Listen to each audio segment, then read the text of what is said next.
তুলসী গাছে এইভাবে ভুলেও জল অর্পণ করবেন না। নমস্কার বন্ধুরা, আজ চলে এসেছি একটি নতুন ভিডিও নিয়ে। আশা করছি ভগবানের আশীর্বাদে সকলে ভালো আছেন, সুস্থ আছেন। তো বন্ধুরা, প্রত্যেকেই কিন্তু হিন্দু শাস্ত্রে হিন্দু বাড়িতে তুলসী গাছে জল অর্পণ করেই থাকেন। কিন্তু এমনভাবে যদি ভুল করেও তুলসী গাছে জল অর্পণ করা হয়, হ্যাঁ বন্ধুরা, ঠিকই শুনেছেন, সঠিক নিয়ম অনুযায়ী কিন্তু তুলসী গাছে জল অর্পণ করা উচিত। কিন্তু ভুল নিয়মে আপনারা যদি তুলসী গাছে জল অর্পণ করেন, তাহলে কিন্তু সংসারের জন্যই অমঙ্গল হয় এবং দারিদ্রতা আপনার সংসারে দেখা দেয়।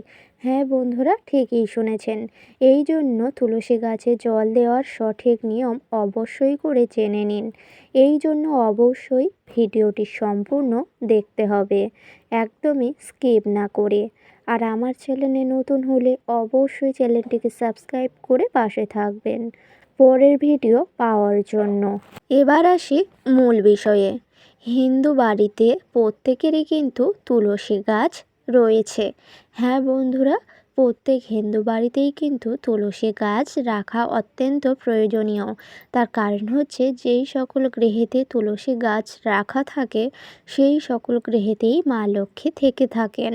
এই জন্য অবশ্যই করে বাড়িতে তুলসী গাছ রাখা অত্যন্ত ভালো ও মঙ্গলজনক। হ্যাঁ বন্ধুরা, তুলসী গাছ হলো পবিত্র একটি গাছ যা বাড়ির জন্য মঙ্গল নিয়ে আসে। এই জন্য আপনারাও বাড়িতে তুলসী গাছ রাখুন এবং তুলসী গাছে জল দেওয়ার সঠিক নিয়মও জানতে হবে। ভুল নিয়ম অনুযায়ী যদি তুলসী গাছে জল অর্পণ করা হয়, তাহলে কিন্তু সংসার জ্বলে পুড়ে ছারখার হবে এবং দারিদ্রতা আপনার সংসারে দেখা দেবে। এই জন্য ভুল করেও ভুল নিয়মে তুলসী গাছে জল অর্পণ করা একদমই উচিত নয়। সঠিক নিয়ম জেনে নেওয়ার পরেই কিন্তু তারপরেই তুলসী গাছে জল অর্পণ করাই উচিত। তার আগে বলি বন্ধুরা, তুলসী গাছ এমন একটি পবিত্র গাছ যা প্রত্যেক হিন্দু বাড়িতে যদি রাখা থাকে, তাহলে কিন্তু সংসারে অর্থ ও সৌভাগ্য বয়ে আসে। তার কারণ হচ্ছে, বাড়িতে এমন কিছু গাছ রাখা অত্যন্ত প্রয়োজনীয়। তার কারণ হচ্ছে, এই গাছগুলি যদি বাড়িতে রাখা থাকে তাহলে কিন্তু সৌভাগ্য আসতে বাধ্য হয়। এই জন্য অবশ্যই করে বাড়ির মঙ্গলের জন্য, অর্থ সৌভাগ্যের জন্য যদি বাড়িতে আপনার সৌভাগ্য চান, তাহলে কিন্তু অবশ্যই করে এই গাছগুলি বাড়িতে রাখতে পারেন। প্রথমত তুলসী গাছ। এই পবিত্র গাছটি প্রত্যেক বাড়িতেই রাখা থাকে এবং এই গাছটি থাকার অর্থ হচ্ছে, বাড়িতে যদি বাস্তুদোষ, নেতিবাচক শক্তি থাকে, তা কিন্তু একেবারে দূর হয়ে যেতে পারে তুলসী গাছের মাধ্যমে। তার কারণ হচ্ছে, তুলসী গাছ যদি বাড়িতে রাখা থাকে তাহলে কিন্তু কোনো নেগেটিভ এনার্জি বাড়িতে প্রবেশ করতে পারে না। এই জন্য প্রত্যেক বাড়িতেই তুলসী গাছ যেন রাখা থাকে। এবং দ্বিতীয় যেই গাছটি বাড়ির জন্যই মঙ্গলময় হয়, সেই গাছটিও কিন্তু প্রত্যেক বাড়িতেই থাকে এবং যে সকল গৃহেতে থাকেন না তারা অবশ্যই করে এই গাছটি আপনার বাড়িতে আজই আনুন। ঠিকই শুনেছেন বন্ধুরা। আর সেই গাছটি হচ্ছে অপরাজিতা গাছ। যে সকল গৃহেতে নীল ফুলের অপরাজিতা গাছ রয়েছে সেই সকল গৃহেতেই সৌভাগ্য আসতে বাধ্য হয়। এই জন্য প্রত্যেক বাড়িতেই অপরাজিতা গাছ রাখা অত্যন্ত জরুরি। এবং তৃতীয় যেই গাছটি রয়েছে তা কিন্তু বাড়ির নেগেটিভ এনার্জি শোষণ করার জন্য অত্যন্ত প্রয়োজনীয় একটি গাছ, যা বাড়ির জন্যই মঙ্গলময় হয়। আর সেই গাছটি হচ্ছে নয়নতারা গাছ। নয়নতারা গাছ বাড়িতে থাকা মানে, নয়নতারা গাছের শিকড় বাড়ির মধ্যে থাকা মানে, আপনার বাড়িতে যদি নেগেটিভ এনার্জি থাকে তা কিন্তু সেই নয়নতারা গাছের মাধ্যমেই শোষণ করে নেবে। এই জন্য প্রত্যেকের বাড়িতেই যেন নয়নতারা গাছ রাখা থাকে, এটিও কিন্তু অত্যন্ত শুভ একটি গাছ। তো এবার বলি বন্ধুরা, তুলসী গাছ প্রত্যেকের বাড়িতেই থাকে এবং তুলসী গাছেই কিন্তু মা লক্ষ্মী স্থিত হয়ে থাকেন। এই জন্য মা লক্ষ্মীকে সন্তুষ্ট করার জন্য অবশ্যই জানতে হবে যে তুলসী গাছে জল অর্পণ করার সঠিক নিয়ম কী কী।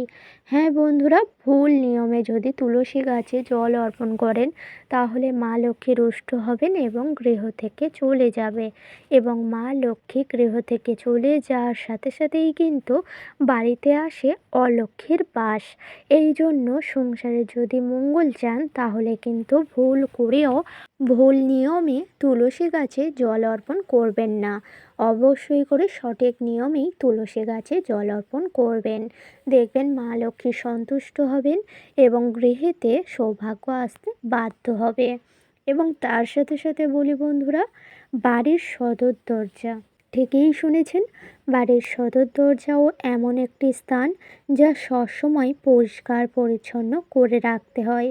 বাড়ির সামনে এই জিনিসগুলি রাখলে অবশ্যই করে নেগেটিভ এনার্জি বাড়ির মধ্যে খুব সহজেই প্রবেশ করে।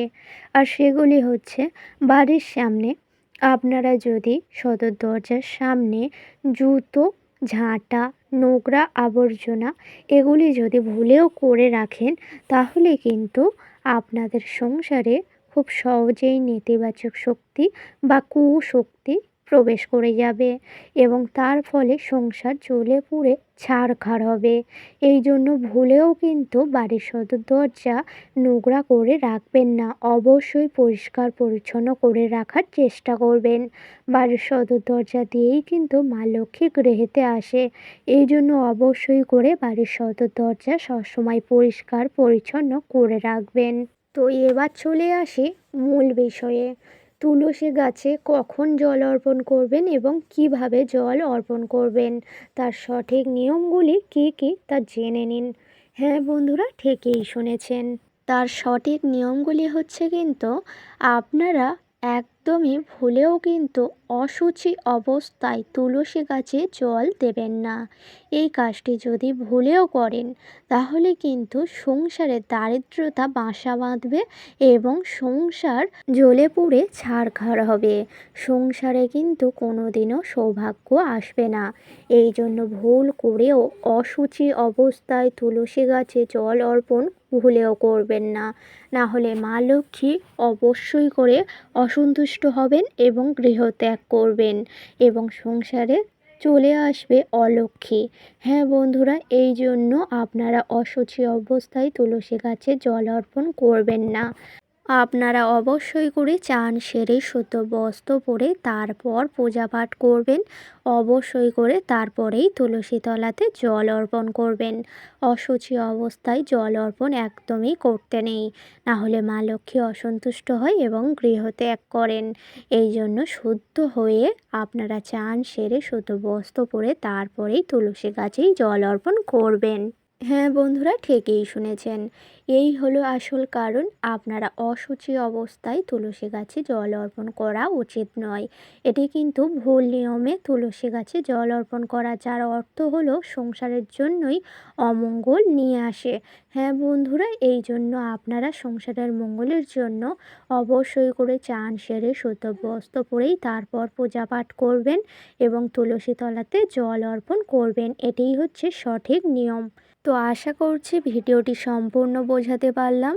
আজকের ভিডিওটি ছিল এই পর্যন্ত। ভিডিওটি ভালো লাগলে লাইক করবেন, শেয়ার করবেন, কমেন্টে লিখে যাবেন জয় মা লক্ষ্মীর জয়, এবং আমার চ্যানেলে নতুন হলে অবশ্যই চ্যানেলটিকে সাবস্ক্রাইব করে পাশে থাকবেন পরের ভিডিও পাওয়ার জন্য। সকলকে জানাই অনেক অনেক ধন্যবাদ। হরে কৃষ্ণ, রাধে রাধে।